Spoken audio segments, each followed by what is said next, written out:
y a Pilar por la oportunidad de estar acá conversando de todas estas cosas. Y bueno, yo voy a empezar con las presentaciones de los que van a estar con las ponencias, y luego espero que tengan ganas de hacer preguntas, porque de eso se trata, de hablar de las cosas que en general no se pueden hablar, de poner en palabras todo lo que está silenciado de alguna forma, lo innombrable. Y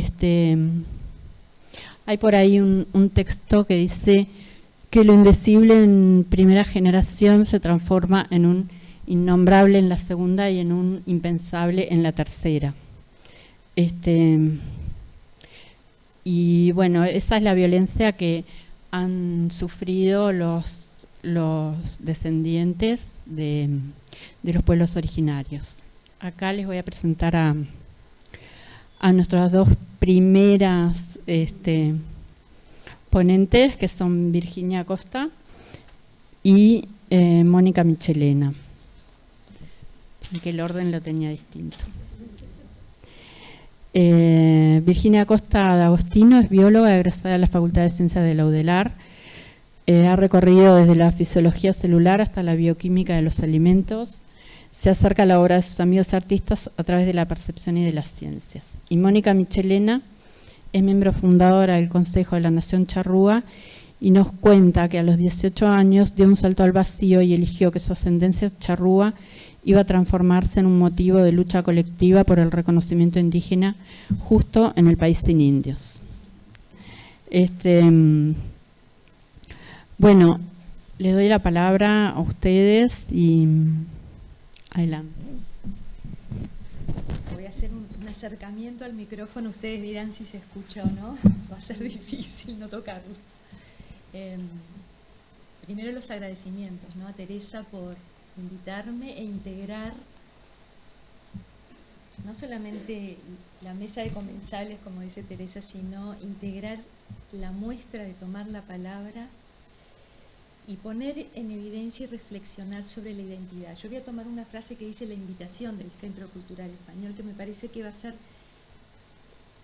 la clave de mis brevísimos comentarios. La identidad se construye a lo largo de toda la vida y nos diferencia a unos de los otros. Y en esa construcción juegan los legados ancestrales, pero también la individualidad. Yo les voy a comentar, y va a ser en forma de relato, casi que de recreación. Probablemente ustedes lo conozcan, aunque no sean del ámbito de la biología o de la genética, que son algunos hallazgos de ubicación, de encontrar material hereditario por fuera de lo que se conoce como el blindaje de nuestro genoma, que es en el núcleo de la célula. Ahí está protegido la información, cómo vamos a transmitir esa información. Eso tiene muchos años de conocimiento, ahí se blinda, se cuida, se protege el genoma y sus mecanismos para replicarlo. Pero el hallazgo es que además de ese ADN, que me van a permitir una licencia que no es de la biología, yo le voy a llamar a ese material hereditario, ese ADN individual. Lo tenemos todos, está en nuestras células, en todos los tejidos, en todos los órganos, en todos los sistemas. Y en el momento de la reproducción, paterno, espermatozoide, materno, óvulo, ese material hereditario, en el momento de la fusión, de la formación del futuro embrión, se recombina. Unos mecanismos bastante complejos que no vamos a explicar, pero ese es el procedimiento base de transmisión de la información hereditaria, individual. El hallazgo es que además de ese material hereditario en el núcleo, hay ADN en las mitocondrias. ¿Qué son las mitocondrias? Brevísimo también porque hay ríos de tinta.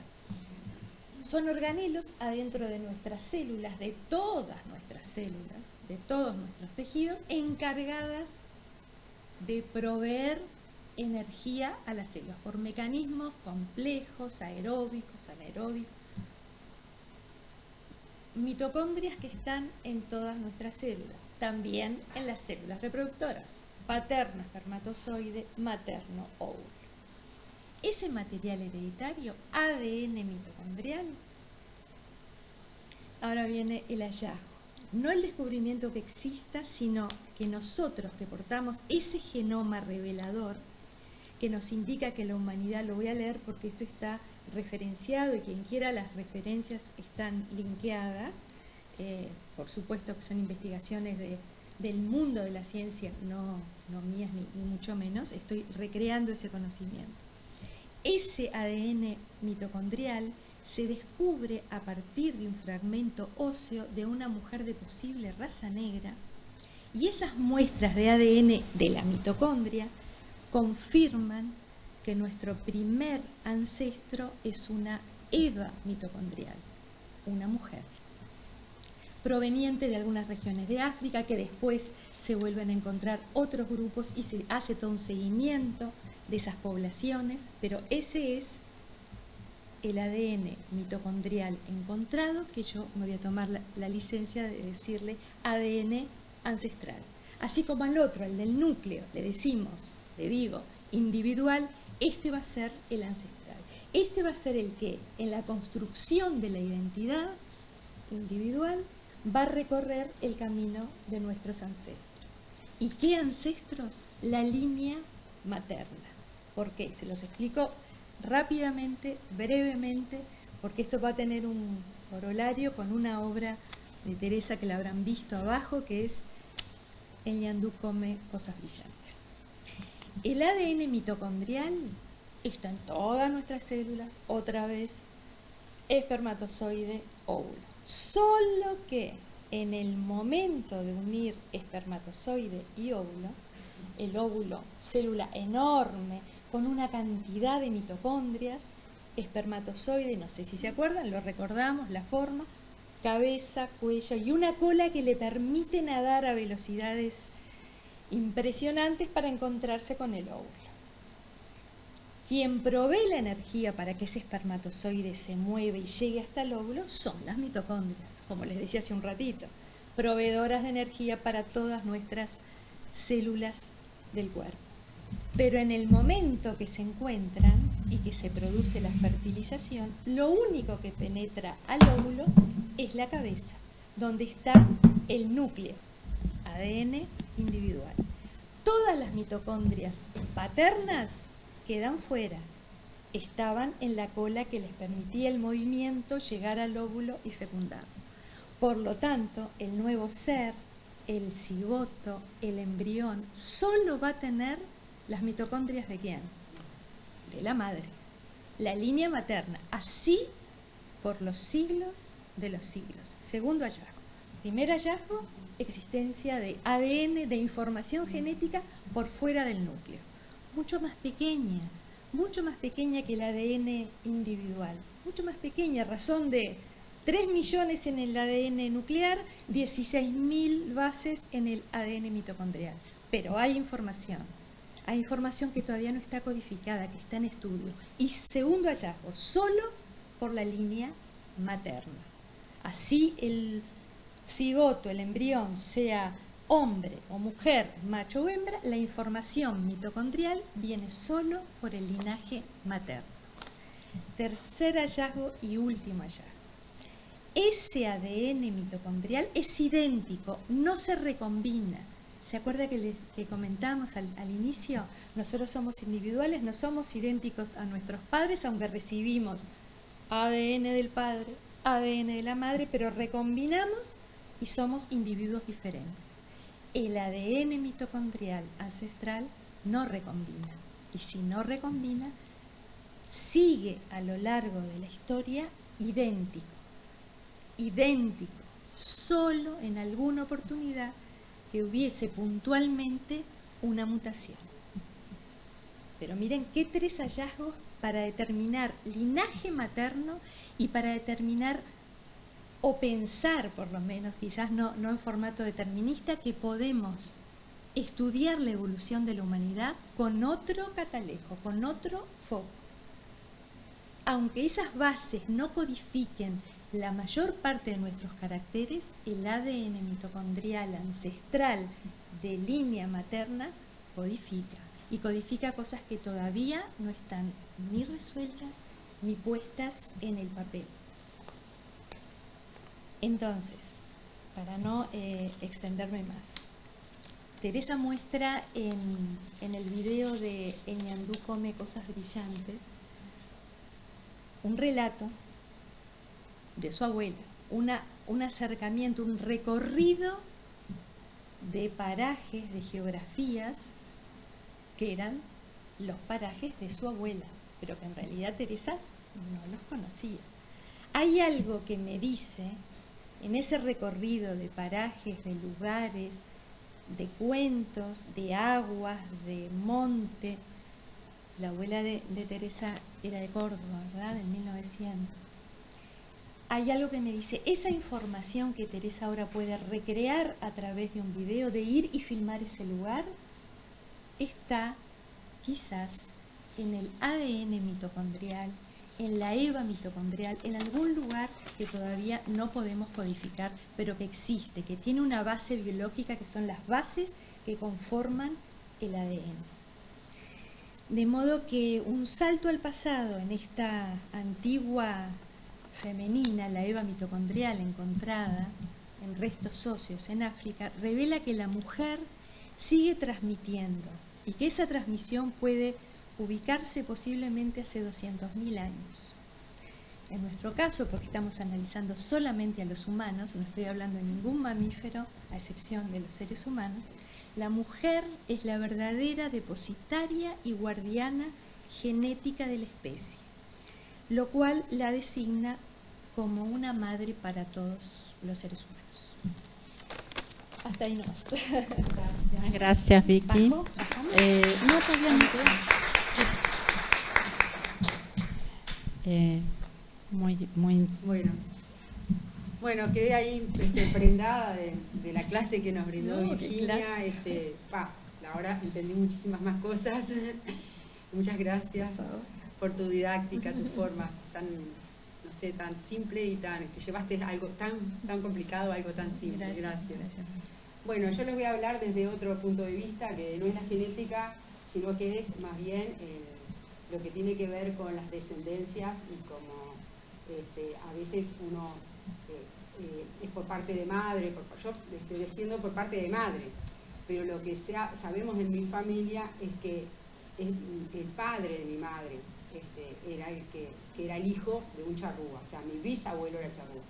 Mirando las fotos igualmente por los rasgos, pero a veces uno por los rasgos no son tan determinantes, uno puede engañarse porque uno tiene muchos estereotipos también de los rasgos fenotípicos. Pero mirando la foto de mis abuelos maternos, yo veo que mi abuela, aunque mi mamá me dice que era hija de una mujer que vino de las Islas, nieta de una mujer que vino de las Islas Canarias, yo creo que también por sus rasgos puedo tener también por parte de mi abuela descendencia.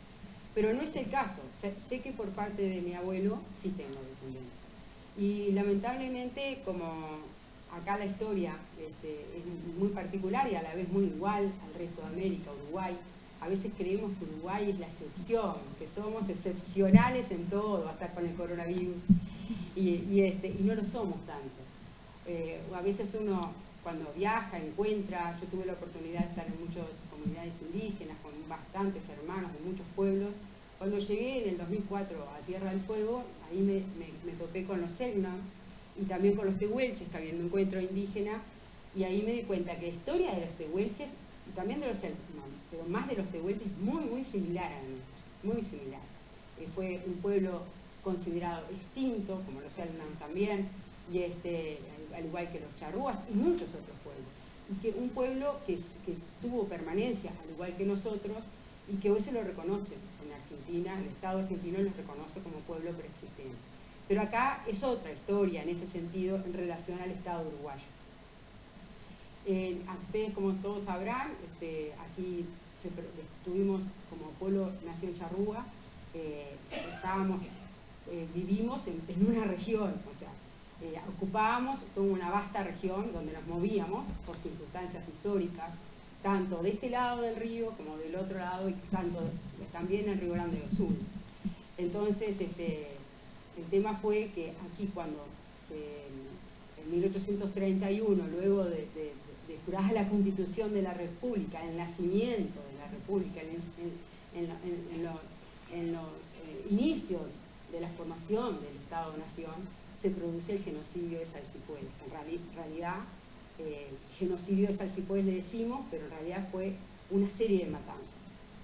Comenzaron en Salsipuedes, pasaron el Mataojo, Mataperros, hasta Yacarecurdú, bueno, ahí fue la venganza de los charrúas, pero en realidad fue una serie de matanzas en el camino, una serie de corridas. Fue un triste episodio que aún Uruguay no lo ha reconocido. Uruguay reconoce, como decía, esa memoria prohibida, porque Uruguay sí reconoce el genocidio armenio, fue uno de los primeros en reconocerlo, de los estados que reconoció, y bueno, reconoce al genocidio judío, pero aún no hay algo, hay un miedo. Hace poquitos días, creo que fue anteayer, apareció en la diaria un artículo muy interesante de Gustavo Verdecio, que es un gran amigo mío y de la causa, y que habla justamente del miedo a los indios en Uruguay. Es un terror, un pánico, porque justamente yo me enteré a los 18 años, y ya fue en el año 81, en el 84 yo ya comencé como a trabajar por esto, a reivindicar en mis raíces indígenas. O sea, desde el 84 hasta acá hubieron muchísimas fundaciones, organizaciones, pasé por varias de ellas, y fíjense que hace más de 30 años, y no logramos nada, casi nada. Sí logramos quizás un encontrarnos, un reencontrarnos entre muchos descendientes, pero no hemos logrado vencer, romper con ese estereotipo, con ese mito del país sin indios, romper justamente con el mito de la extinción, porque ahora, antiguamente no se hablaba de estos temas en la escuela. Yo cuando iba a la escuela, muy poco decían que los charrúas no bailaban, no cantaban, no se reían, muchas cosas, no avanzaban, y hoy sí les hablan, pero sí les hablan en las escuelas, pero les dicen que en Salsipuedes fue el acabose, lo que repite el expresidente Sanguinetti, que en Salsipuedes nos mataron a todos. Y mucha gente aún hoy confunde la palabra genocidio con exterminio.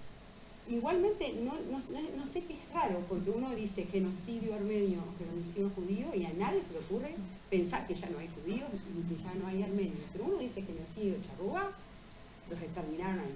Es como que genocidio y exterminio para la gente fueran exactamente equivalentes. Nosotros estamos trabajando desde el año 89, que se formó trabajando institucionalmente con el Estado uruguayo a través de varias organizaciones. Yo fui parte de ADENCH cuando se fundó en el 89, estuve 2 años, y bueno, y he tenido un largo peregrinaje fundando otras, cofundadora de varias organizaciones, pero lo más interesante es que en estos 30 y pico de años, lo que sí se ha logrado es que la gente hoy tenga más curiosidad, y personas como Teresa Pupó hoy puedan hacer una muestra. Para mí de este tema, en esta casa era impensable 5 años atrás. Impensable, sí. Así que muchísimas gracias, Teresa, por romper por dar ese salto al vacío también a través del arte. Yo sé que Nelvia Romero, que no sé si está aquí, está la obra de ella. Está la obra de ella. Una de las obras. Fue una de las adelantadas, igual que Restucia, a través del arte en el 84, con la obra Salsipuedes. Yo creo que desde el arte es mucho más fácil romper ese muro. El arte es una herramienta política impresionante. Nosotros, sí, de todos modos vino el otro día una cantidad de personas, y entre ellas una mujer, era un grupo de mujeres, y una de ellas le dijo, porque tú tenías aquí, como que le dijo a una de ellas que tenía ascendencia, y ella lo negó como pública. Como, sí. No, bueno, a mí no se me nota. Claro. Es así, hay todavía es una autoexclusión, no sé cómo explicarlo, pero bueno, mi mamá sí siento que era como una vergüenza. Esa vergüenza no era que la gente tenía vergüenza porque sí, era una vergüenza construida desde el Estado, es una vergüenza construida desde la propia sociedad. Esa vergüenza que fue transmitida de generación en generación, primero fue un miedo de persecución, porque después del genocidio de Salsipuedes hubo mucha persecución. A los 300 o más sobrevivientes se les trajo caminando y brillados hasta la ciudad de Montevideo. En el camino fue el famoso reparto, que fue espantoso, porque lo iban repartiendo e iban separando a los niños de sus madres. Y hay un diario que se llama El Universal, que en esa época salió justamente cuando se hizo el reparto acá en Montevideo, creo que fue en la Ciudad Vieja, pero no sé bien el sitio, pero fue en un galpón, en uno de los galpones del ejército, se hizo el reparto y ahí salen las damas de la sociedad con esa carta donde le piden a Rivera que por favor devuelva a los niños de pecho de esas madres que ellas ven, porque se los arrancan, porque los bebés de pecho son arrancados de esa madre y no pueden soportar los gritos de dolor y cómo se arrancaban el pelo de dolor de esas madres. Entonces estas mujeres que eran, en esa época había humanidad también, humanitariamente piden a Rivera que devuelvan, cosa que Rivera no lo hizo. Y bueno, y fue un desmembramiento, como que ese desmembramiento aún lo sentimos en nuestros cuerpos, en nuestros cuerpos aún. Ese desmembramiento, esa memoria desmembrada, esa memoria prohibida, como dijo bien Teresa, esa memoria subterránea, porque muchas prácticas, a pesar de que mucha gente no conoce, se fueron transmitiendo al interior de los hogares, de generación en generación, de la puerta de la casa para adentro.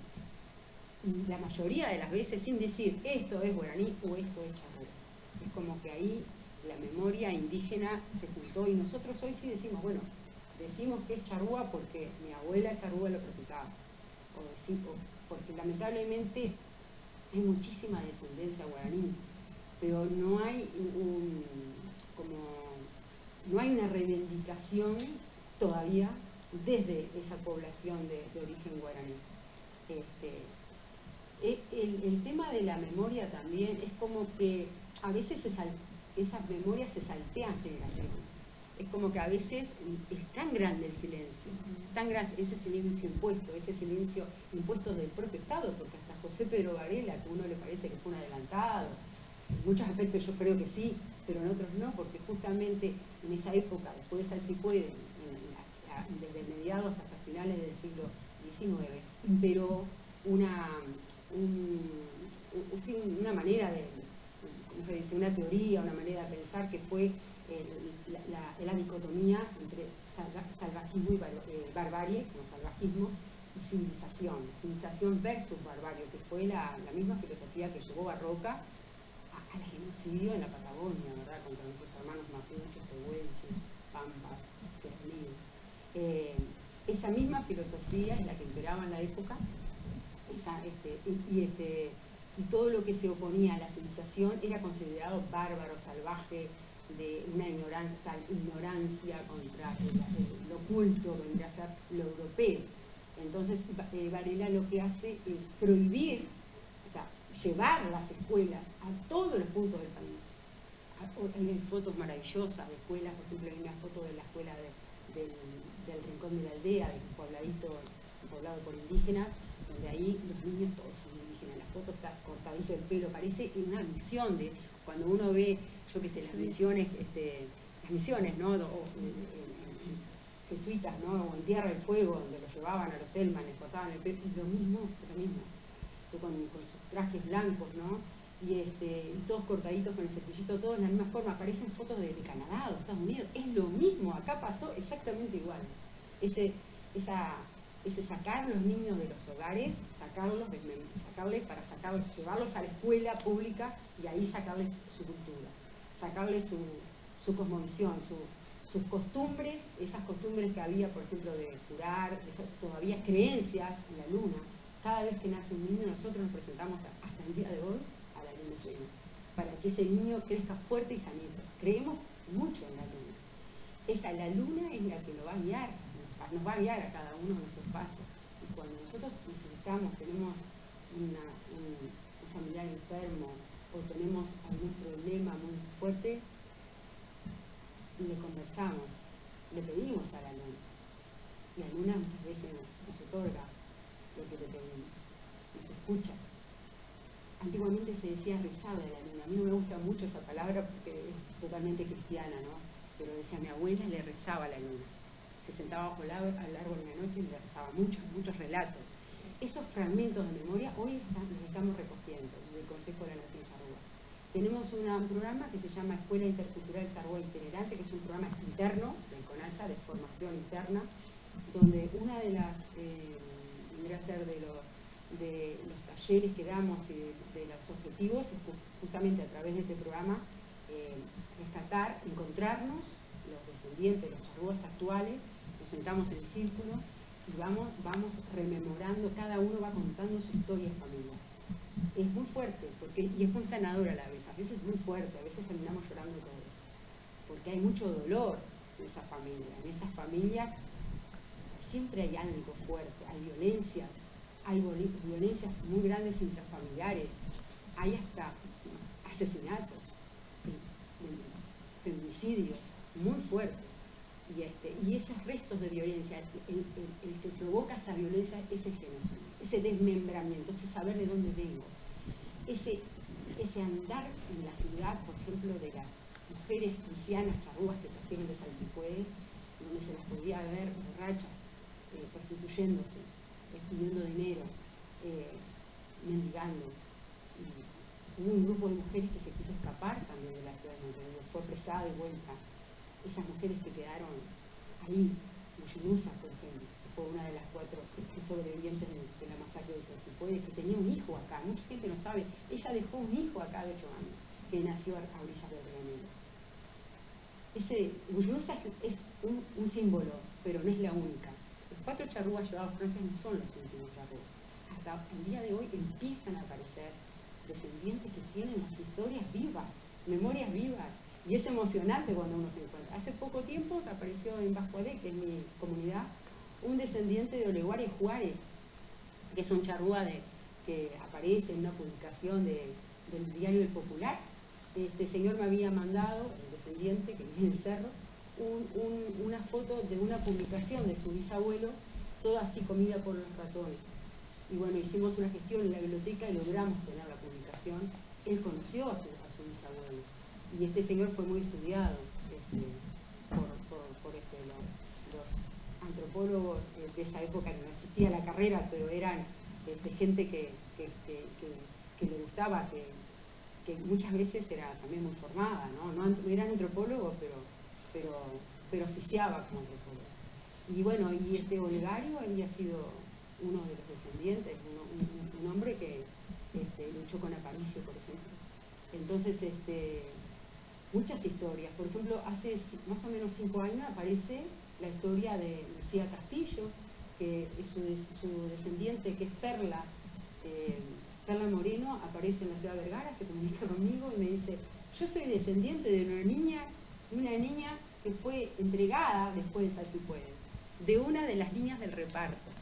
Y fue impresionante. Y hay una foto de esas 5 generaciones. Está la niña del reparto, que le entregaron a una familia del Castillo de acá de la Ciudad Vieja, o sea, que vivía acá en esa época en Montevideo, de la alta sociedad, y esa familia le dio su historia, no se la negó. Entonces, esas 5 generaciones de mujeres hasta Perla, por suerte, tiene esa foto que es emblemática, que es la niña esta, que Lucía del Castillo, su hija hasta su tataranieto, que es la hermana de Perla. Y ahí en esa foto es impresionante, porque en esa foto se ve el blanqueamiento, que eso se da por eso, porque queda ese trauma de que si sos de color, si sos indígena o si sos afro y de color, te tenés que mejorar la raza y casarte con uno que sea más blanco para ser aceptada en el statu quo. Es interminable. En realidad, si podemos, como los casos, pueden llegar a ser interminables. Es súper interesante todo lo que estás contando. Y lo dejamos para las preguntas. Perfecto. Fue que si quieren seguir charlando sobre esto, porque nos va a quedar corto el tiempo. Muchas gracias. Muchísimas gracias a ustedes. Muchas gracias. Seguimos con Ari, Ángela y Darío.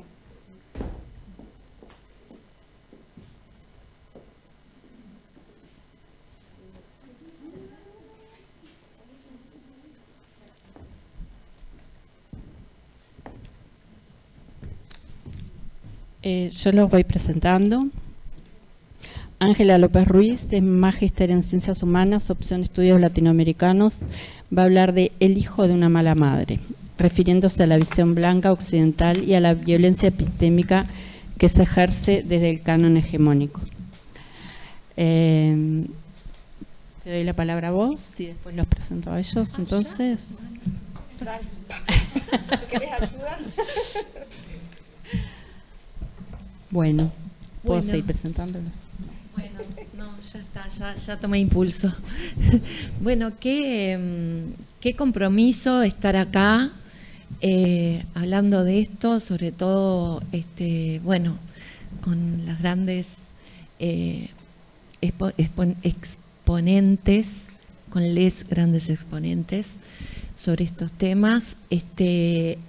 Bueno, a mí me parece que fue ayer que me enteré, así como Mónica, que bueno, que tenía ascendencia charrúa, y en realidad hace días que estoy repasando como todas las cosas estúpidas que pasaron, como toda la psicología inversa que aplican las familias en ese blanqueamiento, porque me era muy difícil y a la vez muy fácil pensar cómo, cuando yo empecé a estudiar el tema de la violencia epistémica, lo que veía en ese término era, o sea, era una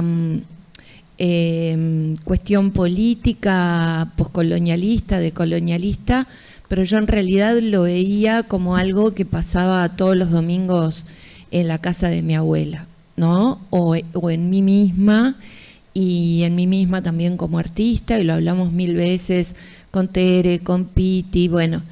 Y es un término difícil y sin embargo tan nuestro. A mí me pasó que yo vengo de una familia de minas de corrales, y hay una larga tradición del té. Mi hermano es mecánico, esto que parece una chotada, con el correr de la charla se van a dar cuenta. Mi hermano es mecánico y entonces tiene todas las manos como duras y callosas, pero hay una cosa que él hace todos los días, y es que a las 6 se lustra las manos y se hace como un ritual para servirse el té. Esa es la única hora donde él se convierte en una persona europea, ¿no? Y puede que de pronto no tenga así, que esté escaseando la comida, pero el té que hay siempre es el mejor, y eso siempre ocurrió en mi casa. Entonces, un día mi padre, muy avergonzado, dijo: sí, claro, lo que pasa es que eso viene de nuestros ancestros ingleses. Yo me llamo López. López, por parte de padre. Entonces, bueno, López Moreira, no sé cuánto. Entonces, bueno, vimos que todos los que estábamos ahí nos reímos, pero vimos que fue un momento súper incómodo, tanto para él como para mi madre, y decidimos cortar la conversación por la incomodidad que se generó, que fue un momento triste, ¿no? Realmente, un momento triste, como esto que decía Mónica, una herida. Y entonces, bueno, ahí empezamos a querer saber más, sobre todo porque nos interesaba saber qué pasaba en Inglaterra. Y bueno, ahí nos enteramos que mi abuelo, o sea, ahí nos enteramos formalmente, pero mi abuelo tenía un montón de rituales, así también como lo que dice Mónica, y yo en ese momento tenía una compañera de militancia partidaria, que ella también era descendiente de charrúas, y en su casa se repetían también los mismos rituales, como lo de la luna, como lo de preferir cocinar en un brasero, porque son cosas distintas, como va la brasa, cómo calentarte la cama, cosas así. Y bueno, entonces fuimos recalculando, pero yo tengo casi 57 años y esto habrá sido tipo a los 19, 20, y yo no sigo esa lucha de cerca y sobre todo intelectualmente también, pero no la he seguido de la manera, no he incursionado tan profundamente. Sin embargo, por ejemplo, este caso de mi abuelo siempre resurge, ¿no? Es como algo que por más que vos lo apagues y le pongas 50.000 paños, siempre resurge. Mi hijo tuvo que ir a estudiar a Rivera, le tocaron las prácticas en el pueblo donde nació mi abuelo. Era un pueblo que ya se sabía que ahí había familias charrúas, se sabía que había existido en un tiempo, la minería había sido inglesa, incluso hay muchos apellidos ingleses también en Minas de Corrales,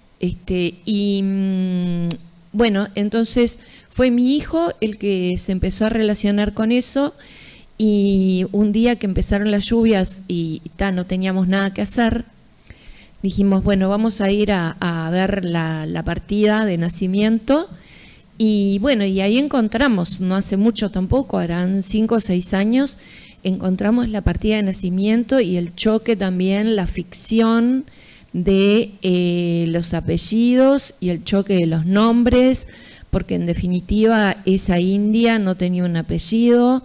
Eso, el hijo de una mala madre, es porque esa familia blanca que se vino a Montevideo quiso ocultar esa india, que era mala, que era una mala madre, que lo escondía, que lo dejaba días, y cuando ella iba a trabajar lo dejaba días encerrado para que nadie lo viese, que cocinaba en un brasero en lugar de una cocina. Y bueno, todas esas cosas que podemos seguir contando hasta el infinito, hasta hoy personas civilizadas que considero a mi familia siguen negando eso, siguen diciendo que era porque ella era una persona oscura, que era una persona que no le gustaba hablar de lo que ella era, que se comunicaba poco y que era mala.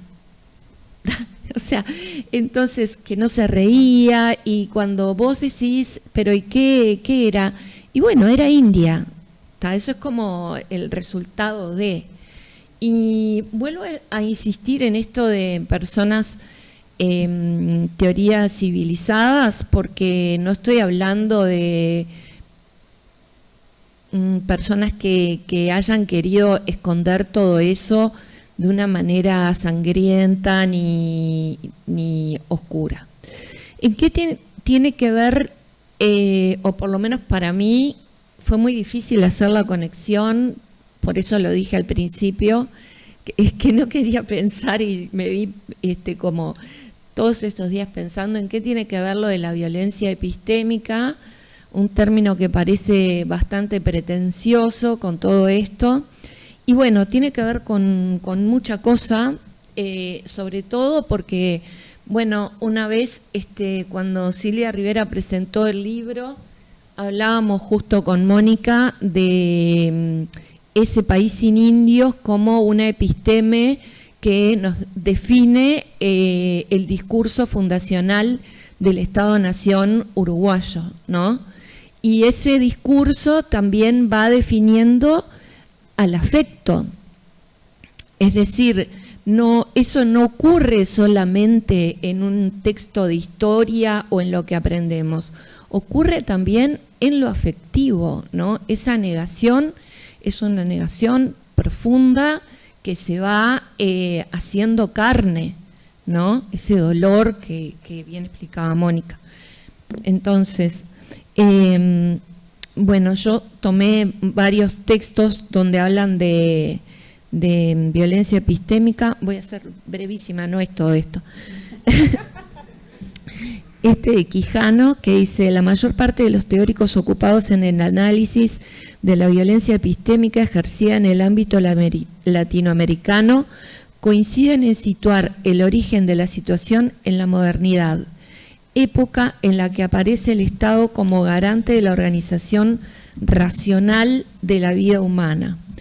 El Estado se entiende entonces como la esfera donde todos los intereses encontrados en la sociedad se concentran, como locus capaz de formular metas colectivas válidas para todos los ciudadanos. De forma paralela se produce la aplicación estricta de unos criterios racionales que permitan a ese Estado canalizar los deseos, intereses y emociones de los ciudadanos hacia las metas definidas por el propio Estado.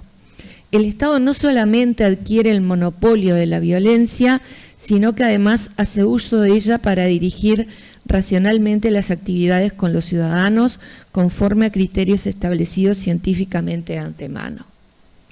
Bueno, eso me parece que tiene bastante que ver con lo que decía. Hoy quiero ir a otro que tiene que ver con lo que hablaba Mónica.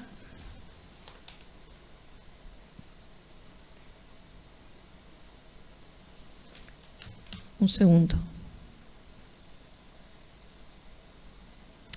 Acá.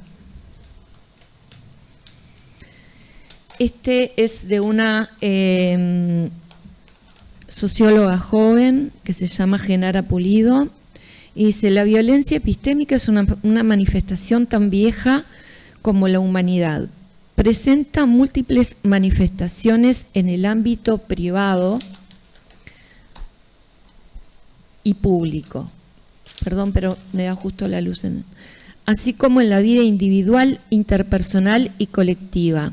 La violencia epistémica ha acompañado casi siempre nuestro afán de conocimiento y el paralelo deseo de imponer nuestra propia manera de entender y formular el conocimiento al otro.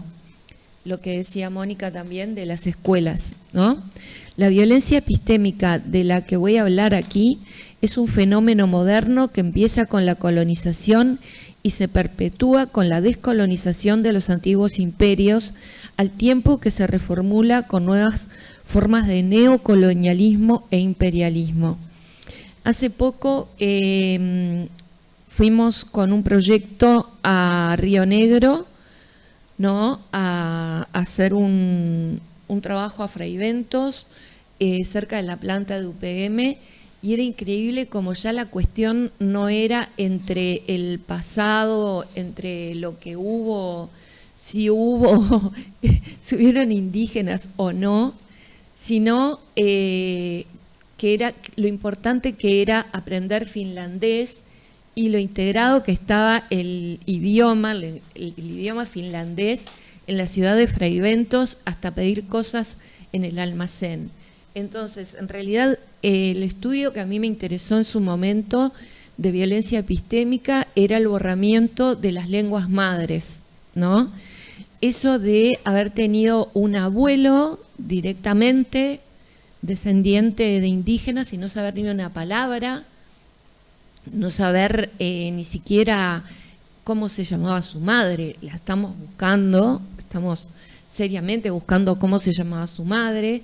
Entonces, todo ese borrado de una cosa que es interna, no sé cómo explicarlo, pero obviamente cuando uno toma contacto con ese dolor a través de, no solo de una terapia transpersonal o lo que sea, digo, es un contacto como lo que se puede imaginar cualquier persona que tiene empatía por otra, y que se haya borrado el lenguaje heredado es una de las cosas más profundas.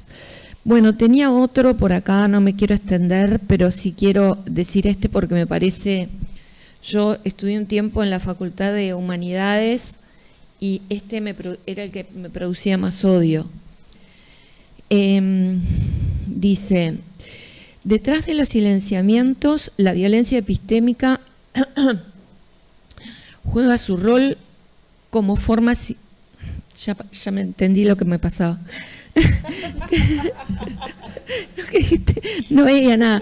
Detrás de los silenciamientos, la violencia epistémica juega su rol como forma silenciosa de subalternización y de invisibilización. Como señala Gayatri Spivak, el ejemplo más claramente presente de la violencia epistémica es ese proyecto de orquestación remota, de largo alcance y heterogéneo para construir al sujeto colonial como otro. Ese proyecto representa también la anulación asimétrica de la huella de ese otro en su más precaria subjetividad.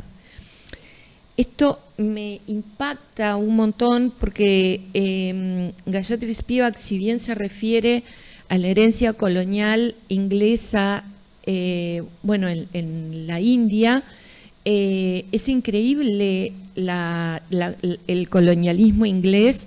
Más allá de todo esto, o sea, no empezó con Rivera, empezó mucho antes el colonialismo inglés, cuando uno sube el Río Negro y empieza a ver todas esas referencias.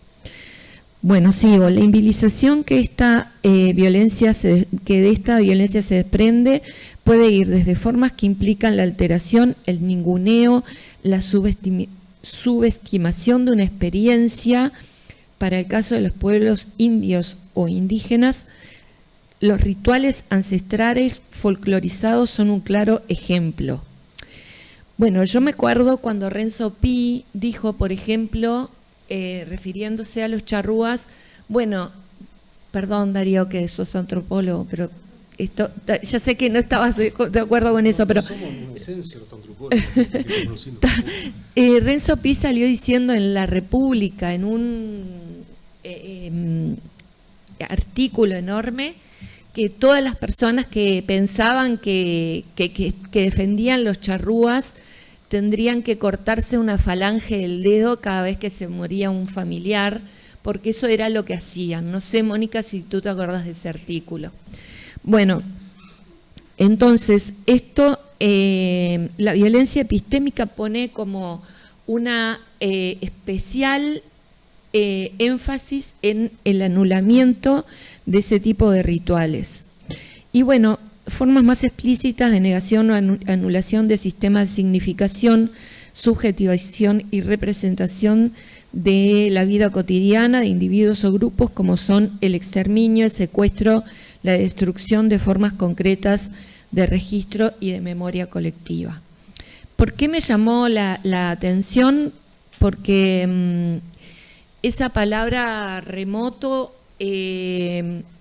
hace pensar que si bien nosotros estamos focalizados en Rivera o en Roca o en esto, en lo otro, ese discurso fundacional del Estado-Nación probablemente venga de otro lado y no puntualmente de esa cuestión. Terminé. Gracias. Gracias, Ángela.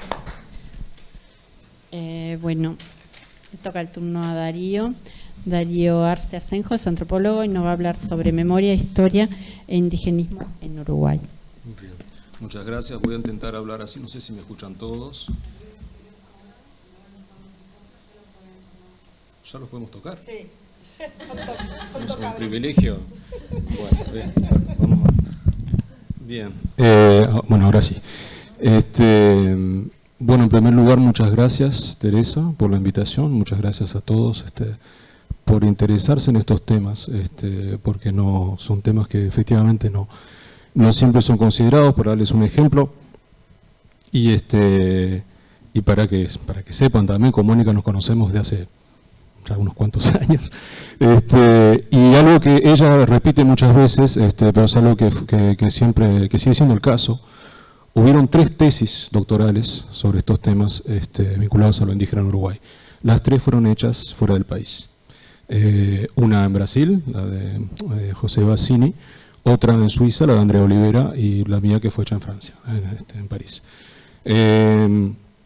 Bueno, les voy a hablar muy rápidamente. Se habla de muchas cosas, se imaginan, yo trabajé bastante tiempo sobre esto, entonces cada tema para mí en sí contiene su complejidad. Y bueno, voy a tratar de ser muy breve y de quedarme únicamente en estos temas que le dije a Teresa que podía abarcar en este caso, y que espero tengan la virtud de ser al menos originales para ustedes. Bueno, yo nací en Uruguay, me fui a Francia con 6 años, y me interesé por este tema estando allá a partir del año 2000, o sea, ya más grande, viviendo en Lyon y llevando adelante en primera instancia una investigación sobre los llamados últimos charrúas que terminaron allá, ¿no? Lo cual dio después como resultado una película, un artículo, y ahí fue que escuché hablar de Teresa, de hecho de la obra Micaela, sobre Micaela que tú habías hecho ahí en el 2000, se fue a París, ¿no? Entonces, efectivamente, como bien lo dijo Mónica hace un rato, el arte tuvo un papel muy importante siempre en todo esto. Lo tuvo de varias formas, ¿no? Todo lo que les voy a contar, y no por hacer promoción, porque el libro no ha sido traducido, está siendo traducido en este momento, pero este es el libro que saqué de la tesis que fue publicado en París. La tesis eran 700 páginas, este tiene 400, y este cuadro, eso es lo que les quiero mostrar. Este cuadro es un cuadro que ilustra muy bien también lo que acaban de decir todos aquí.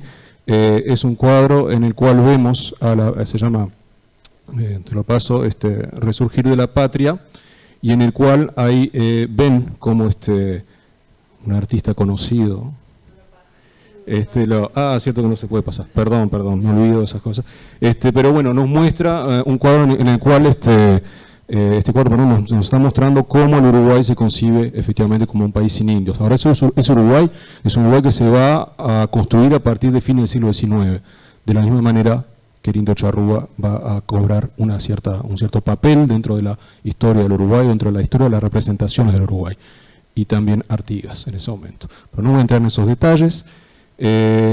Hablamos de la violencia del Estado. Efectivamente, mi trabajo, si bien arranca con una pregunta muy simple, que era que cuando yo me fui de Uruguay, como les contaba, con 7 años, en el momento de la dictadura, yo era de un país que no tenía indios.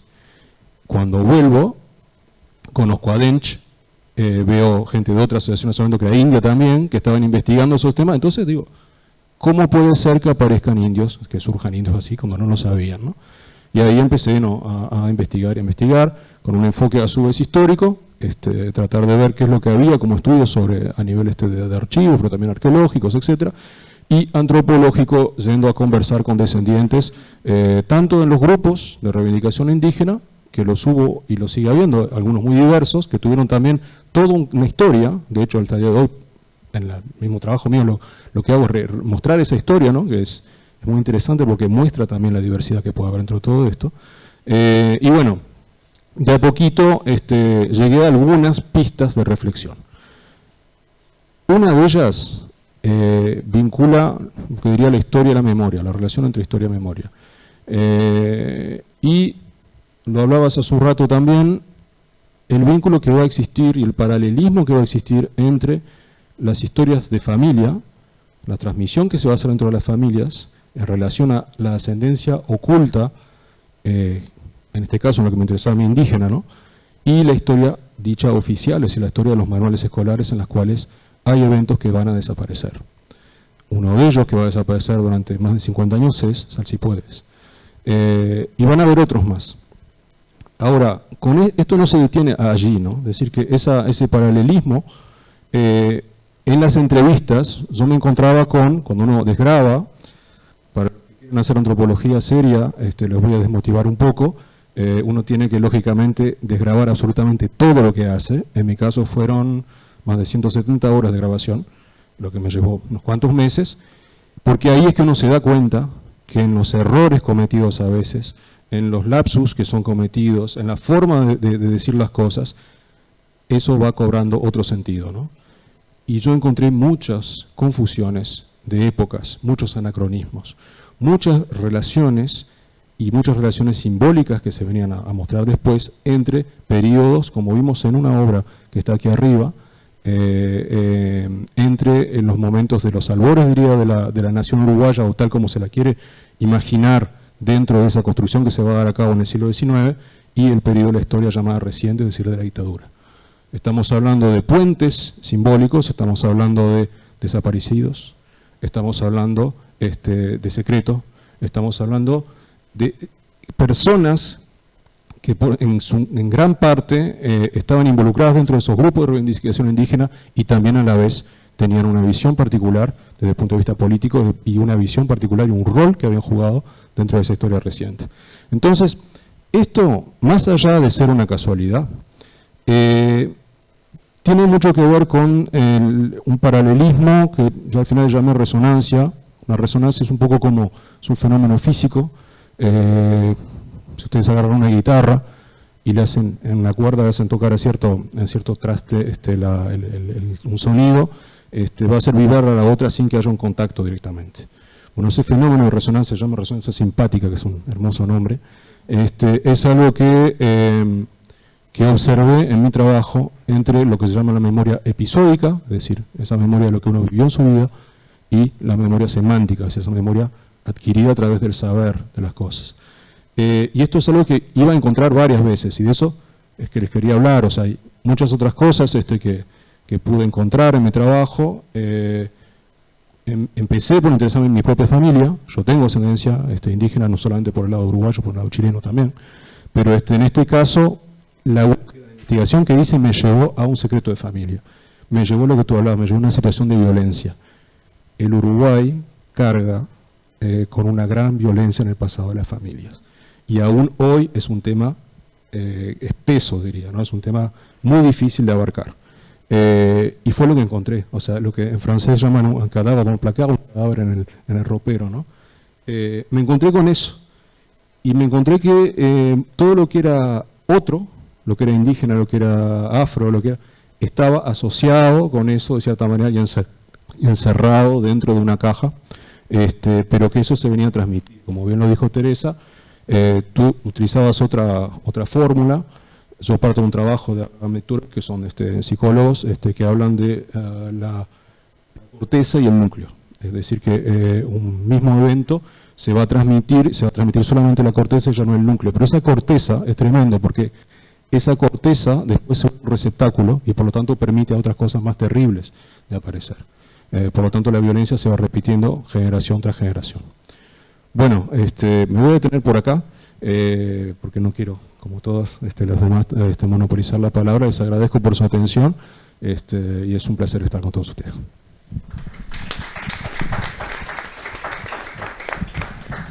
Gracias, Darío. Bueno, seguimos entonces con Ariana, esta charla. Y Ariana Mira es licenciada en Psicología por la Facultad de Psicología y maestranda en Investigación e Intervención Psicosocial de la Facultad de Psicología de la Universidad Nacional de Córdoba. Ha integrado distintos colectivos y transitado por Compañía Persona, Compañía de Cultura y Artes Psicológicas y por Espacio de Pensamiento, donde compartimos Spinoza y otros autores con inquietud por lo humano. Ella tituló su ponencia Se salvó entre los indios, que es un modismo cordobés y zonas aledañas. Se dice en algunos lugares, en Córdoba, por ejemplo, cuando algo no tenía todas las chances de pasar, no sucede, no pasa. Un decir que pliega linajes, memorias, historias, territorios, cuerpos, subjetividades y que trae la pregunta por lo que nos habita y cómo. Bien. Bueno, pasa que yo hace casi 30 años que vivo en Uruguay, en Montevideo, pero en realidad nací en Santa Fe, crecí en Córdoba y de ahí vine para acá. Y bueno, bajo ese título, Se salvó entre los indios, es lo que quiero compartir. Un poco son como tres momentos. Uno tiene que ver y dialoga con lo que ya han planteado, ¿no? En torno a la conquista y la modernidad, donde en un mismo movimiento se crea lo mismo, lo uno y lo otro. Dos pequeñas citas. La niña pregunta al papá, ¿quiénes eran los indios de Europa? No se trataba tan solo de someter militarmente a los indígenas y destruirlos por la fuerza, sino de transformar su alma, de lograr que cambiaran radicalmente sus formas tradicionales de conocer el mundo y de conocerse a sí mismos, adoptando como propio el universo cognitivo del colonizador. De alguna manera entiendo que estamos todos tocados por esto que se llama la matriz colonial. No hay afuera de la matriz colonial, dirá Viñolo. La herida colonial y la colonialidad del poder nos atañe a todos, pero eso abre la cuestión de cómo es que nos toca y qué hacemos con eso. Aquello dado por suyo desde la modernidad y la Ilustración empieza a situarse, no es universal. El sujeto cartesiano, la idea de desarrollo, la idea de individuo, la primacía de la razón y su dualismo, la clasificación de los continentes, de las razas, de los géneros y su normativa son desplazados desde esta perspectiva en lo que Viñolo llama un ejercicio de reoriginalización de la experiencia y que aquí podríamos llamar ejercicio de potencia. Ahora bien, hay múltiples planos en juego aquí, la dimensión política, ética, ontológica, subjetiva, que implica hablar de la relacionalidad, de los quiénes, de los cuerpos, de los territorios, hablar de las memorias y las narraciones, de la historia y del presente, de lo que se puede recordar y de lo que se impone permanezca oculto. Dimensiones que si bien se juegan a la vez, se distinguen y requieren modos distintos de ser tramitados. No hay una linealidad de la experiencia, sino que ésta se pliega y despliega simultáneamente de distinto modo en los distintos registros. En relación al campo psi, particular, situado, interpelado. Dos citas. Ser bilingüe y por eso trabajar en el telégrafo. Casarse con aquel aviador de la capital que llegó a telegrafiar por ayuda. No querer enseñar a su hijo el quichua para que no sienta vergüenza. Y ella, hija del hijo, recuerda y se angustia. Ser tocado por la colonialidad es focalizarla, en primer lugar, en las coordenadas de la colonialidad que son las propias y por tanto las menos perceptibles en nuestras subjetividades y en nuestros cuerpos. Estar situados en América Latina no es sin efectos también en el campo de la clínica. No tomar en cuenta este plano no es ingenuo y ni sin consecuencias. Lo que hay en nuestro régimen de visibilidad habitual es un modo colonial de ver que subsume lo múltiple a lo uno. Allí, feminismos, teoría queer, pensamiento decolonial y muchos otros vienen a mover esto y en ese mover importunan también al psicoanálisis que ya no puede permanecer inmune. Si la cuna del saber psi, si la cuna del psicoanálisis tiene su centro en Europa, autoerigida en punto cero, ¿cómo estar advertidos de sus posibles sesgos? El racial, el heteronormativo, el de su concepción moderna del individualismo capitalista, por ejemplo. De allí la importancia de revelar el lugar desde donde se habla, que supone estar implicado en lo que se produce, y también la posibilidad de acoger lo que queda señalado como límite absoluto de la episteme moderna. Es decir, estar atento a lo que desde allí se abre y a lo que desde allí se obtura. La exposición invita a tomar la palabra. ¿Qué movimiento conlleva este gesto resituado? Teresa Pupo cita a Alicia Huerva en Transmisión entre generaciones, los secretos y los duelos ancestrales, quien plantea que lo indecible en primera generación se transforma en innombrable en la segunda y en un impensable en la tercera. Acá hay profesionales que están investigando estas cuestiones en relación a la dictadura, por ejemplo, desde el psicoanálisis, desde el psicodrama y otras corrientes. Llevamos 5 siglos de colonialidad pregnando la existencia. ¿Cómo se experimentan hoy sus signos? Cuando tiene lugar esa presencia de lo silenciado, ¿cómo puede ser escuchada? Las sujeciones subjetivas no son inmunes a las marcas geocorpopolíticas de la herida colonial, de las que habla el pensamiento colonial. Si aparecen ordenando la subjetividad del analizante y allí se expresan, no se las puede acoger de cualquier manera. No se puede pasar por alto su inscripción particular. No se trata solo de qué pasa con el imaginario indígena que a partir de la colonización se construye avergonzado, o de qué pasa cuando se ofrecen las alternativas infernales entre la negación o el aspirar a ser como quien te niega, o qué pasa con los movimientos de subversión, la gambeta que convirtió y convierte lo dominante en medio expresivo de lo propio, o qué pasa con el quedar sujetado a lo europeo en el ejercicio de un privilegio que borronea la locura homicida del colonizador, sino en tanto pasa en esta experiencia particular. cómo es que eso vuelve como marca allí, cómo insiste, de qué manera. Y también, ¿hasta dónde algo es silenciable? Y cómo eso, que se abre paso de algún modo, deja de ser sujeción en el movimiento de su subjetivación. ¿Es posible una posición otra? ¿Cómo transitar la recuperación de memorias e identidades en la movilidad de nuestro presente? Entonces, salir del sujeto, desenganchar, subvertir, engendrar. 2 citas. Todo encantamiento ha terminado. Con ello, el reino de la posibilidad reside por entero en nuestras comunes y potentes manos. Importa qué historias crean mundos, qué mundos crean historias. La destitución subjetiva con la que se nombra la operación de final de camino en psicoanálisis puede dialogar con la impugnación del sujeto cartesiano que el pensamiento colonial sostiene, y sin embargo no son lo mismo. Miñolo señala que la sanación de colonial opera en el desenganche y la desobediencia de la doble articulación que constituyen racismo y sexismo, y que supone lo comunal, un compartir no mediado por un diferencial de poder.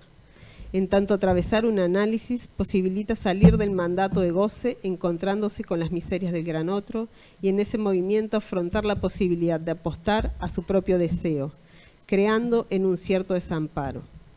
Pero el psicoanálisis, como advierte Castañola, opera desprovisto de la dimensión comunal o de lazo cósmico alguno.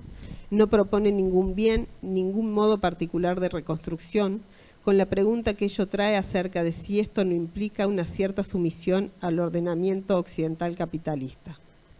Y entonces, importa ubicar la posibilidad que se abre con el final del análisis no como un arribo, sino como un camino de posible despojo de un lastre, para dar lugar a una cosa otra, para posibilitar hacer surgir algo que no existía.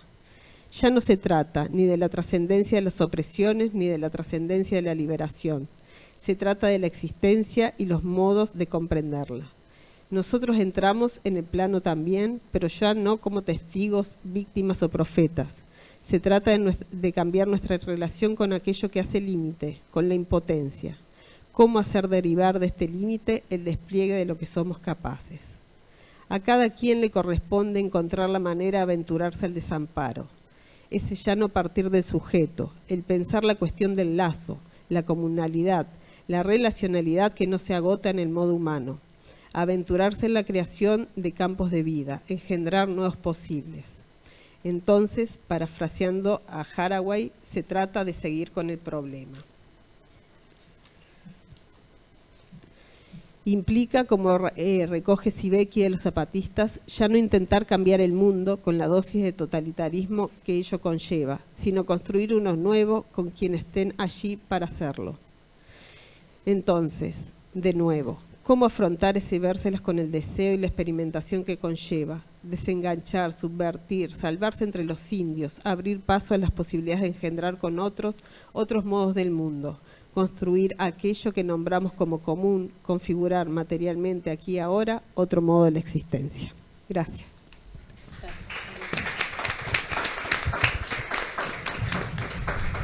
Gracias, Sari. Bueno, no sé si hay alguien que lleve un micrófono, creo que no hay nadie y no podemos compartir el micrófono. Entonces, si tienen unas preguntas sería buenísimo y que las hagan sin micrófono nada más.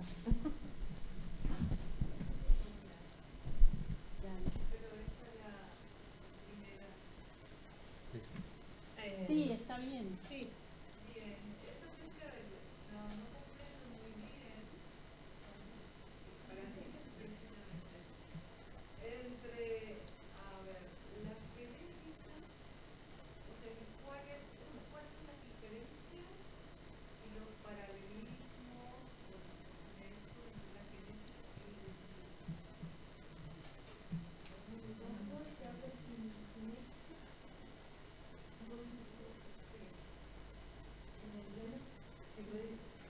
¿Te querés parar? Sí, Vicky, ¿querés sentarte ahí en el borde? No, para que estés más cómoda. Ah, bueno. Si la luz es con los hallazgos del ADN intermediario, que también tiene información. También dije que había identificadores que estos desarrollos naturales de los restos óseos pasados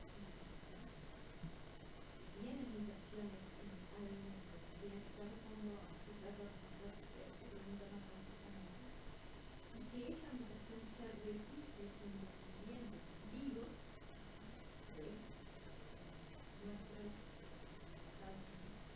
Es decir, no te puedo decir la resistencia, que a partir de la línea mundial hay información de la cual todavía no se sabe demasiado.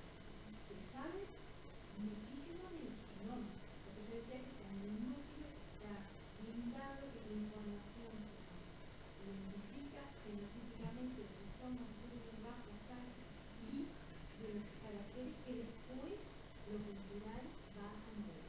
El ADN mundial, lo traemos a la exposición de Teresa, más partido de Teresa, por el linaje materno y por la consistencia de transmisión de información que tenemos. Eso genera una identidad y otra personalidad, un ADN individual, el del núcleo, el potente, el que combina, y por eso nos hace diferentes, y un ADN ancestral, vean, es el que permanece siempre igual, que de alguna manera no nos diferencia, sino que nos trae todo el linaje materno casi lo mismo. Hay un ejemplo de investigación porque no sé si pero traté de hacer una diferencia entre lo que se puede recombinar, que es el ADN, lo que no se recombina, que es el mitocondria, es el que viene de los insectos, de la EVA mitocondrial, de los hallazgos de África, de las producciones que se generan y que permanece exactamente igual que hace 60 años. Y que eso lo heredamos solo por lo menos. Pero también me gustaría que a mí me dijera un poco lo que comprendo, porque... Sí, yo si querés te puedo ayudar. Si querés te puedo ayudar. Pero es una discusión que tenemos hoy los descendientes entre nosotros, el tema de la genética y la identidad. Para nosotros no lo pasa. La identidad es algo que se construye, es algo que es una construcción individual y colectiva, pero a la vez es transgeneracional. Uno mama la identidad también en la familia, no es algo que de un día para otro uno quisiera tener esa identidad. Creemos fundamentalmente que la identidad pasa por otros caminos. La construcción de la identidad no es una identidad de una clase identidad, pero es una identidad más física. La identidad humana, la autoidentificación indígena, pasa por eso. Pero yo creo que eso es extranjera, ¿no? Yo estoy para quiero que sepas que Uruguay tiene acá como un mito muy grande hacia la ciencia. Como la ciencia como una religión. Fíjate que en una oportunidad una joven artista le pregunta a Tabaré Vázquez en un consejo de ministros si va a reconocer el genocidio. Tabaré Vázquez le responde que eso hay que estudiarlo con rigurosidad científica. Eso de la rigurosidad científica, esa sí, rigurosidad científica, es como para el uruguayo es como algo lo tenemos muy adentro. Si no lo comprobamos científicamente, es corruptivo. Y también es un peligro, porque también tiene que ver con el marxismo. Por eso podemos llegar a tener un Estado que mañana pida una ley para comprobar si somos indígenas. Eso para mí sería porque no va, es una construcción social la identidad. Y la genética es algo científico, que pasa por otro camino. Ahora, igualmente nosotros desde la organización tomamos esos datos, porque también utilizamos, ¿verdad?, esos datos para demostrarle a la gente, porque la gente si no es científica no te cree.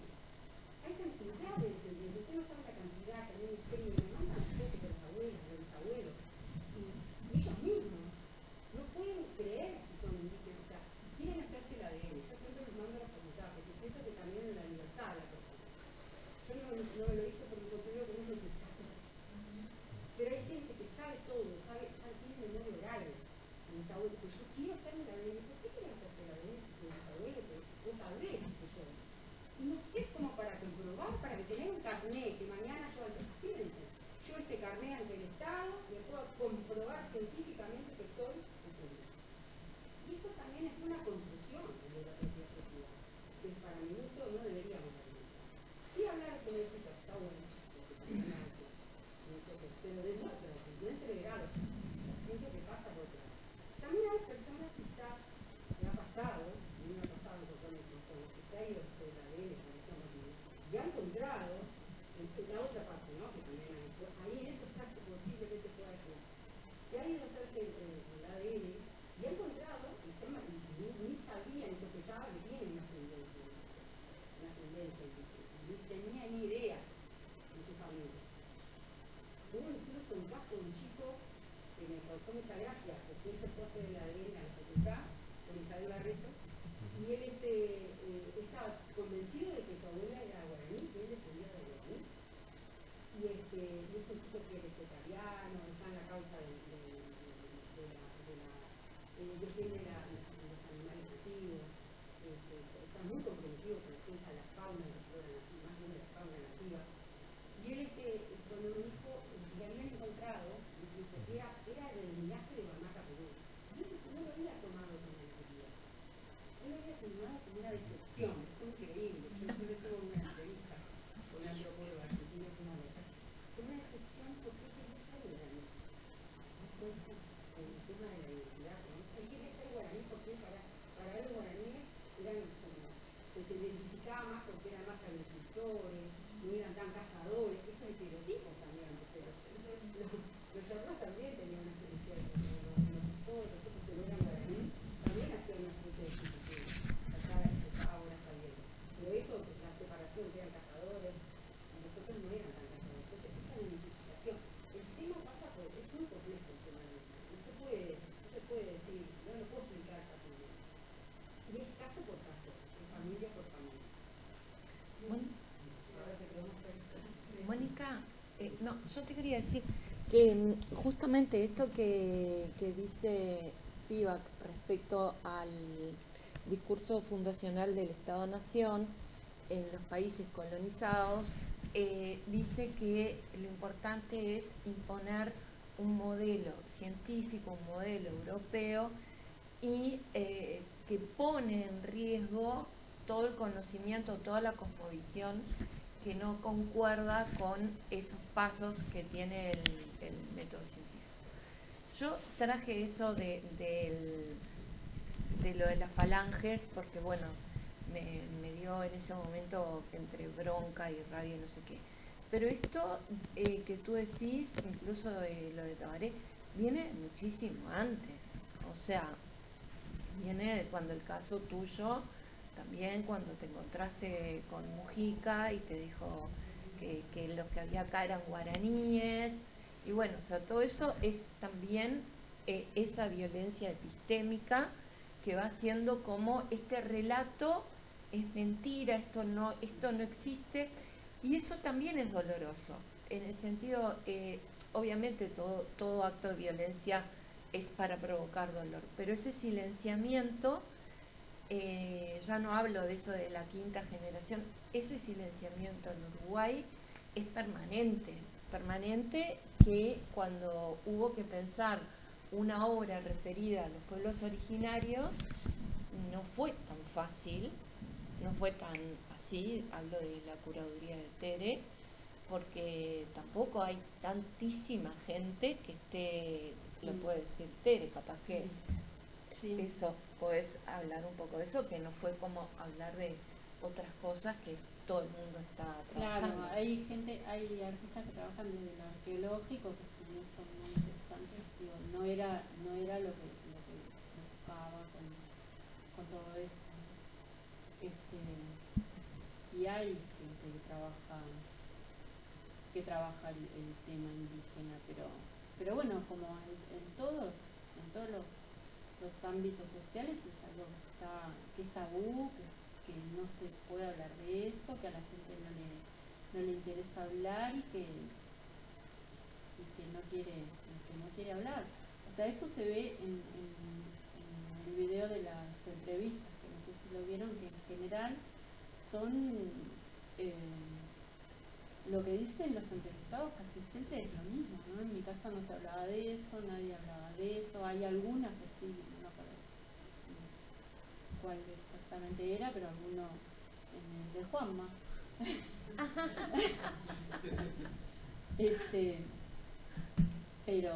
Pero la mayor parte pero probablemente porque no es uruguayo, ¿no? Sí, en realidad fue un acto de resistencia de parte de parte de la necesidad, ¿no? de que se transmitiera toda esa información que hoy agradezco totalmente, ¿no? Tener toda esta parte de otro montón de gente querida, colegas también. Claro, pero probablemente en Paraguay no haya ese tabú, ese silenciamiento que hay acá. Sí que hay porque ¿Sí? como lo que decía, creo que hay en toda América Latina, ¿no? O sea, también en todo el mundo, creo que hay matrices colonialistas que utilizan siempre la misma estructura para borrar la identidad y la particularidad de cada uno de los espacios, ¿no? De cada una de las expresiones. Claro, en el de Sara también, Sí, Sara también en mi reconoce. caso, a ver, yo crecí en una familia bilingüe, ¿no? Mi madre hablaba solamente guaraní y mi padre castellano. O sea que crecí, digamos que la comunicación afectiva lo recibí de mi madre, como en guaraní. Y la comunicación social, de las relaciones sociales, lo recibí de mi padre. Eso es así. En esa experiencia yo nunca me di cuenta de que existiera una resistencia de mi posible mezcla indígena. O sea que nunca lo sentí como algo, como un tabú, porque era como una constante en mi realidad. A mí yo tengo una conexión muy personal, ¿no? Con el Paraguay. Es un país que yo admiro mucho en cuanto a la pureza de cómo se van dando también las relaciones, ¿no? Que quizás solamente yo lo vea, pero a mí me parece que en el Paraguay hay muchísima, como en el Uruguay, lo único que en el Paraguay están los casos ahí, ¿no? Están las civilizaciones. Hay algo también. En mi caso fue así, ¿no? Porque además vengo de un departamento donde está la mayor población indígena, Cabo Sur, que sería Quinto Departamento. Pero después ya la generación de la capital, incluso gente de mi generación, sí, ya crecieron con cierto prejuicio en relación al origen nativo, digamos, y con muchos ocultamientos secretos. ¿No? Incluso durante la dictadura se prohibió el uso del guaraní. Fue considerado como una lengua de poca importancia, lengua indígena. Fue muy discriminado como lengua e incluso a las personas, a los campesinos y a los indígenas que hablaban guaraní. A los indios. Fueron muy discriminados, pero durante la dictadura. Fue como que en este momento. No estoy de acuerdo. ¿Eh? No estoy de acuerdo. No estoy de acuerdo. O sea, fueron totalmente. Hay una construcción y hay una responsabilidad también de parte de toda la sociedad, tanto en Paraguay como en Uruguay, de reconocer también nuestra falta de atención a la construcción de una verdad. Entonces en el Paraguay no se puede ocultar la lengua, no se puede ocultar. Sí, yo no estoy diciendo que se haya ocultado, sino se prohibió. Sí. Yo no sé si hay hay una falta de responsabilidad, porque en realidad son procesos muy dolorosos para mucha gente y que no puede hacerlo, no es que no quiera. Probablemente mucha gente hay ¿quién es? Que cada sociedad ve todo lo que puede ver. Lo que puede ver, no puede ver lo otro, no puede nombrarlo, no pueden realmente.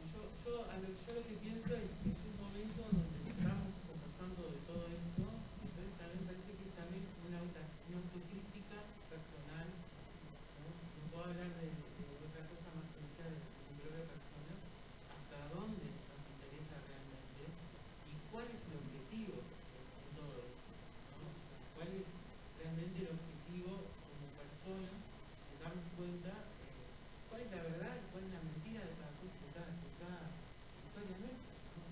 Creo que es un proceso personal. Por eso, perdón si discrepo, pero personalmente yo entendí que hay una gran lucha, ¿no? por parte de las personas que tienen origen, y en realidad casi todo el Paraguay tiene origen, ¿no? En su mayoría, como también creo que todo es igual también. Perdón, ¿alguien quiere intervenir allá? ¿Y Betania? Sí. Yo viví en Asunción desde el año 96 al 2000 más o menos. Eso abarcó 15 o 16 años de museo. Tuve la gran lucha de estudiar guaraní, un montón de la cultura paraguaya. Que lo que yo aprendí muchísimo de Paraguay es cómo nos mueven y mantienen viva esa cultura y la hacen carne y la hacen propia, que yo soy uruguaya, que nací en Venezuela, sepa y haya estudiado y sepa que hay vocales orales, vocales nasales, que es un idioma súper complejo, para después dejar de hablar español, y es riquísimo y es hermoso, y todo lo que digo y leyendas es otra cosa apasionante para mí, y eso a mí me lo dio esos añitos que estuve yendo al colegio y al liceo, y eso en Uruguay. Acá hay Gustavo Tavares tiene una obra que recupera, rescata, no sé cuántas palabras son, muy pocas palabras charrúas. Es un idioma que se perdió totalmente. Hay un libro donde están todas esas palabras. Sí, por eso, está ahí, estaba la Nancy, lo que se llamaba la señora de la asociación. ¿De quién es? Era la que está grabado el audio de ella. Y hay más. Y hay más. Y hay más estudios recientes que agregan. Quería compartir con esto, que entiendo que capaz que en la dictadura sí hubo una censura del ocultamiento. Claro, yo eso no lo viví, pero sí viví esa otra parte donde mis compañeras éramos muy común decirnos vaya paya, pero como decía Juana, que es como inevitable. Es como, a ver, como me decía Rosana, que llega un momento en que todo eso empieza a filtrar. Es como inevitable. Es como querer, como que quieran obligarte a que dejes de respirar. Y yo creo que esas cosas no se terminan. Siempre va a haber algo. Al contrario, incluso no me olvido una frase de la historiadora uruguaya, Santa Arcieri, cuando apenas llegué acá en el 2003-2005, hubo una muestra de la historia de la fundación de ahí en el Cabildo. Y en un momento dado vamos al mapa de la primera, no sé qué sería como la primera cartografía de la ciudad. En un momento dado no sé cómo sale, como es la ciudad vieja, amurallada y luego afuera con indígenas. Una persona le pregunta, le dice, pero ¿por qué razón o cuál fue la causa para que desaparecieran todos los charrúas, o sea, que se extinguieran los charrúas? Y ella le dice, bueno, no eran tantos. Claro, como que la razón por la que fueron eliminados era la no docilidad de los charrúas.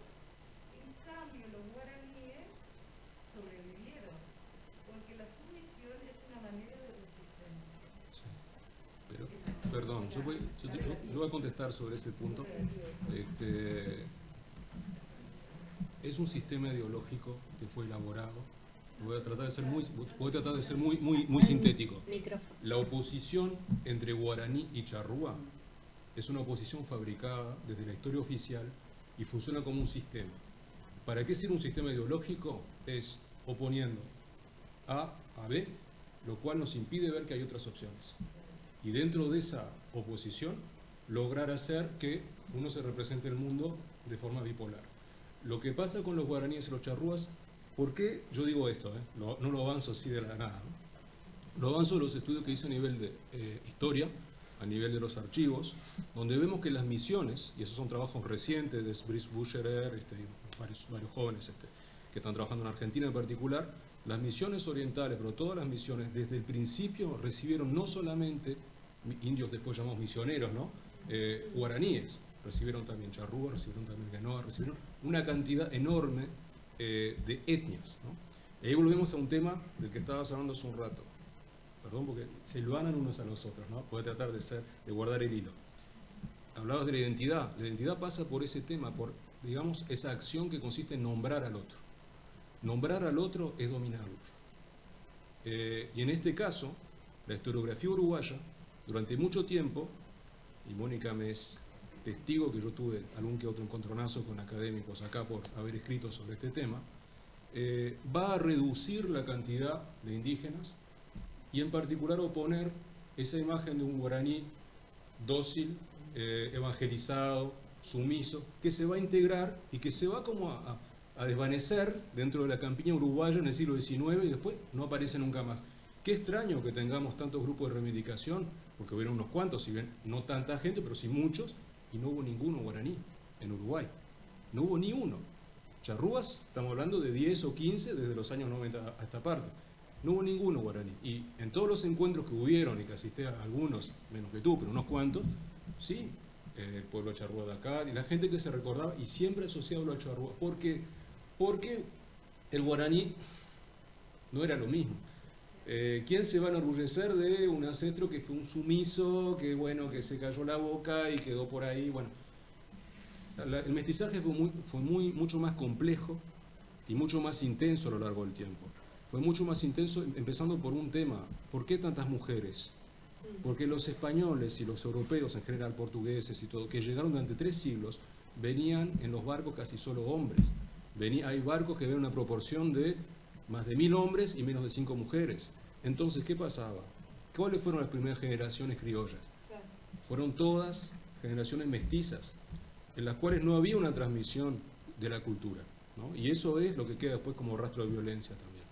Ahora, vuelvo a ese tema, ¿no? Esa oposición guaraní y charrúa es una construcción que van a nacer dentro de la historiografía y dentro también de la antropología incipiente, es decir, antes de que naciera, mucho antes que naciera antropología, digamos, universitaria en Uruguay, aquellos literatos que van a escribir sobre esos temas, que vienen de las ciencias naturales, y ellos lo que están tratando de hacer dentro de lo que indica la historia de las ciencias es hacer una especie de catálogo del universo, ¿no? Y dentro de ese catálogo ponerle nombres, ¿no? a los distintos, de la misma forma que a los animales, a los distintos pueblos.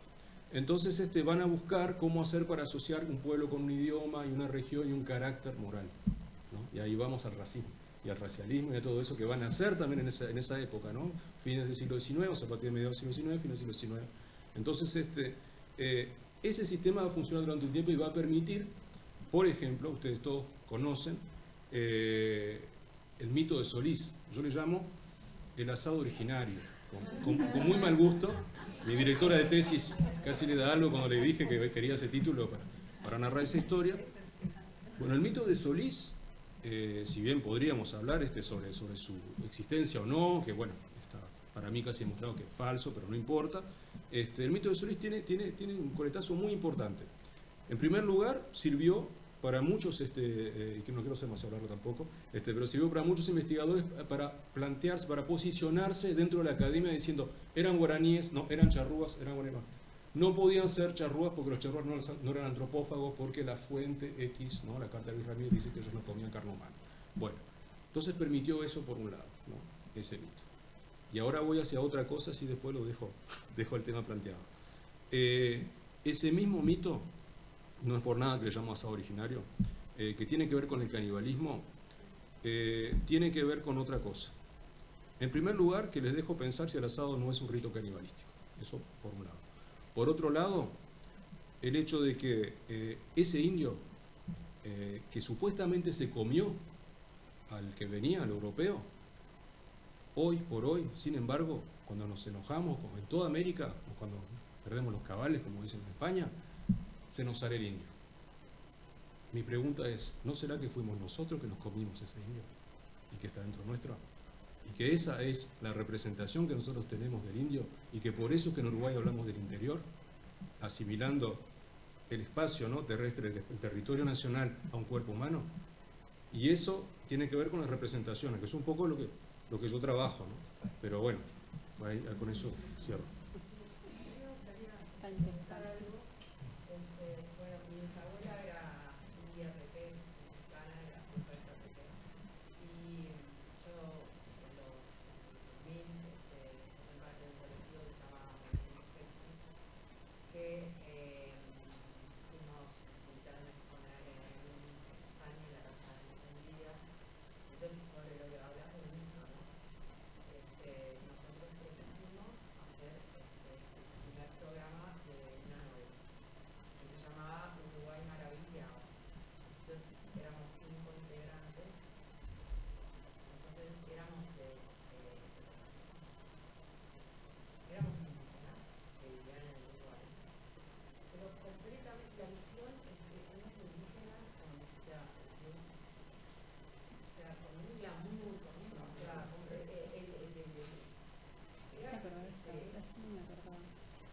impensable, impensable no, en el sentido que recuperábamos una cuestión de no dejar avanzar la empresa extractivista sobre los territorios, ¿no? Entonces, lo que pasó es que fuimos a presentar la novela, todos caracterizados como personajes. Entonces, fue muy gracioso porque mencionamos como antropólogos. Entonces nosotros dijimos, no, nosotros vivimos en Uruguay y bueno, Uruguay es famoso porque, bueno, Borges atravesó a nado el Río de la Plata. Imposible. Imposible. En ese entonces decíamos, la antropóloga Teresa Pupo hizo investigaciones donde hay una zona. Entonces, ahí te das cuenta que, fue como nosotros, fue como una maldad, no digo maldad, pero fue como invertir infiltrarse infiltrarse de alguna forma y devolver y ver cuál era el discurso. Porque en una parte de qué era lo que sentían ellos, no digo ellos como estaba, yo tengo descendencia española también, no me importa, pero también la conexión entre los pueblos originarios dentro de América Latina. Dentro de nuestros pueblos indígenas. Entonces, era todo muy serio, todo. Había un personaje que era lastimado en Madrid, ¿no? Entonces, claro, de parte de la audiencia se puso ¿ustedes se piensan que nosotros somos violentos? Sí. Entonces se formó primero que es Uruguay, uno no sabe qué es Uruguay, ¿qué te pasa? ¿Entendés? El aborto era permitido, era entonces, sí. Y no desde no sé, nos parecía como interesante el ejercicio de como invertir el prototipo, la función,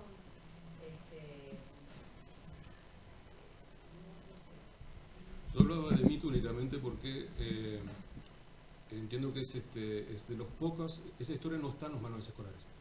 y sin embargo todos la conocemos. La historia de Solís no la van a encontrar en algunas escuelas, y sin embargo hace mucho tiempo que se conoce. Entonces eso y la garra charrúa son dos grandes mitos, porque circulan y son transmitidos más allá de lo que esté escrito. Y lo otro que hablabas de inversión, la inversión también es otra herramienta desde el punto de vista de la elaboración ideológica. No se olviden que Tabaré, la obra Tabaré, ¿no? Por antonomasia adherida de lo que estamos hablando hace un rato, es decir, toda la elaboración de lo que yo llamo un indio nacional, que es el indio charrúa, que para mí se elaboraba a fines del siglo XIX, y Tabaré es eso. Tabaré lo que hace es que va a buscar un indio que no es el indio que perfectamente Zorrilla se hubiera tomado el tiempo de ir a la campiña uruguaya, hubiera podido ver todavía. Lo va a buscar en Europa, lo va a buscar en obras europeas, le pone plumas de una forma, etcétera, etcétera, y paralelamente se lleva adelante un movimiento pictórico que también va a ilustrar ese indio de cierta manera.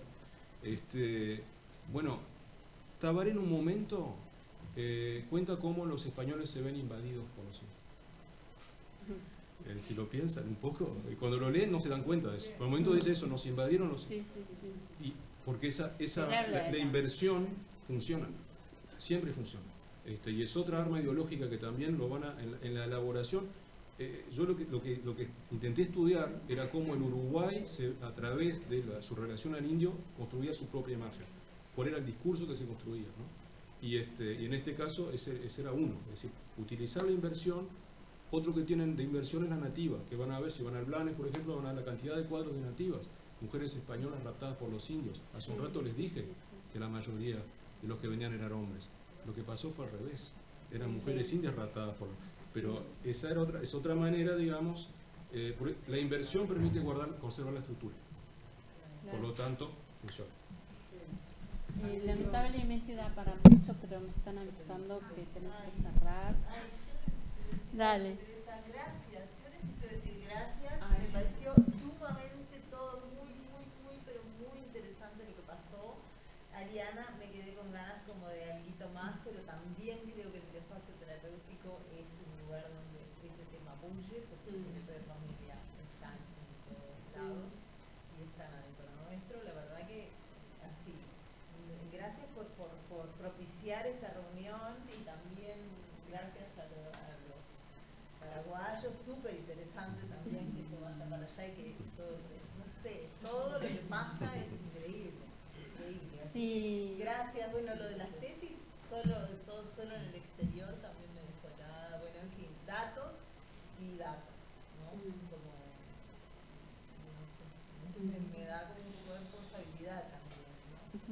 Como las preguntas que quedan flotando, todo eso. Sí. El teatro del oprimido, digamos, no surge explícitamente, ¿no? Pero ese tema surge, está, o sea, uno siente que está latente, ¿no? Sí. Bueno, si hay interés en el CCE nos dieron la posibilidad de hacer otro encuentro. Sí, es lo que iba a preguntar, porque realmente comparto ese agradecimiento y es algo que nos